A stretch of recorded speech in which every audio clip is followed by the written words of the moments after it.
2007. First day of summer job ko noon nung na-meet ko siya. Sobrang iba yung feeling. Mabilis akong tinamaan. Sabi ko na lang sa sarili ko, dapat makilala ko siya. Well, suplada nga lang.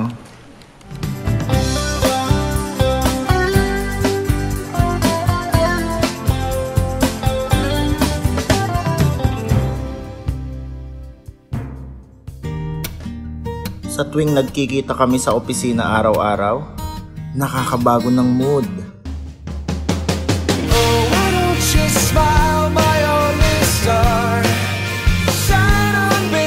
Sobrang good vibes.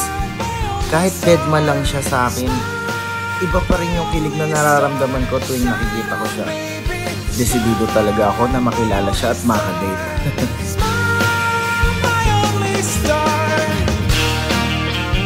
One time, may di inaasahang pangyayari. Sis, patawag naman ako. May patawag ka?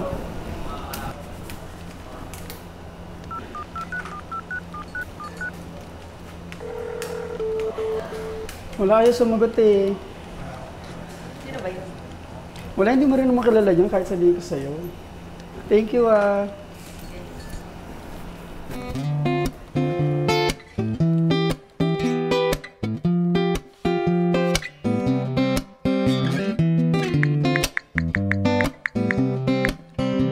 Teka, kaninong number ko yato?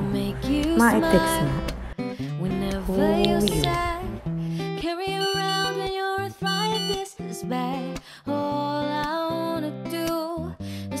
Ikaw yung unang nag-text. Ikaw ang huyo. I'll get you medicine when your tummy aches.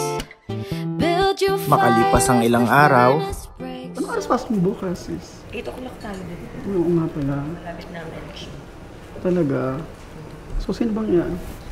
Nico, tinatawagan kita kahapon, hindi ko sumasagot. Ay, sorry, busy lang kasi. Kaya importante pa naman yun. Next time, sasagot ka. Siya pala yung tinext ko ng isang araw. Baka pag nalaman yun ako yung nagtanong ng huyo, isipin niya sinadya ko yun. Tapos mag-feeling na akala niya gusto ko siya. Iyo. Kailangan gumawa ko ng paraan para di niya maisip yun. Para hindi ka mali. Okay ka lang. This is true. Since you came into my life, it's true love that Uy, Nico, ikaw pala yan, si Jeto. May nagdahil kasi sa CP ko. Sige, bye. Oh, I pray that you wouldn't leave me. Whatever may come Yeah? along. Wait lang. Pwede ba tayo maging textmate?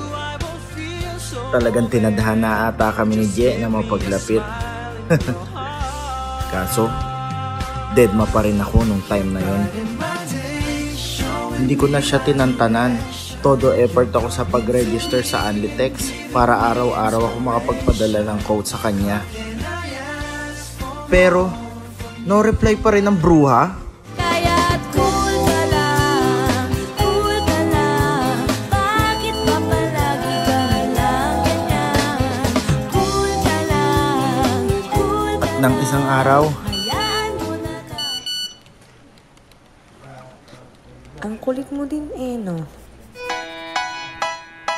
sorry na. Sa wakas nag-reply ka rin. Nabuo mo na yung araw ko. Look inside. Utot mo. Look inside your tiny mind. And look a At dito na nagsimula yung unti-unting pagbuo ng love story namin. so sick. Tinry ko ang best ko sa panliligaw. Ginawa ko lahat para lang mapakilig siya. Fuck you very, very much. 'Cause we hate what you do and we hate your whole crew. So please don't stay in touch. Fuck you. May konting pakipot, kahit na alam kong gusto niya na rin naman ako.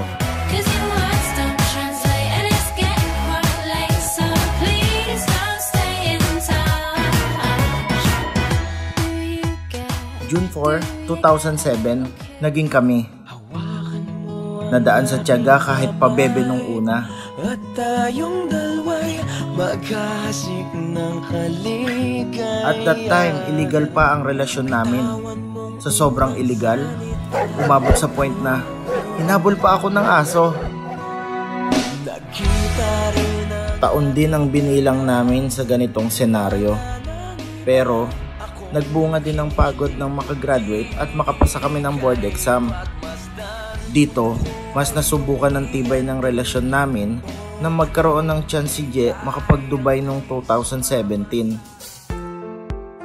Ilang buwan din kaming LDR at muntik-muntikan magkahiwalay. Hindi ko hinayaang basta-basta matapos lang ang pinaghirapan kong relasyon. Kaya sumunod agad ako sa kanya makalipas ang ilang buwan. Nang makasunod ako, hindi na ako nagdalawang isip na tanungin siya. I had a feeling that you're holding my heart. And I know Sa pagkakataong yun, it is true. hindi na bye ang reply niya sa akin, kundi isang nakakakilig na yes.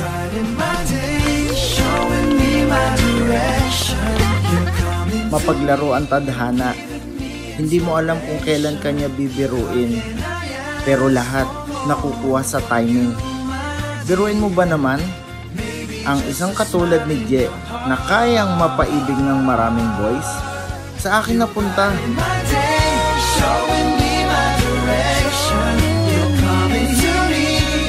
Ang simpleng huyu,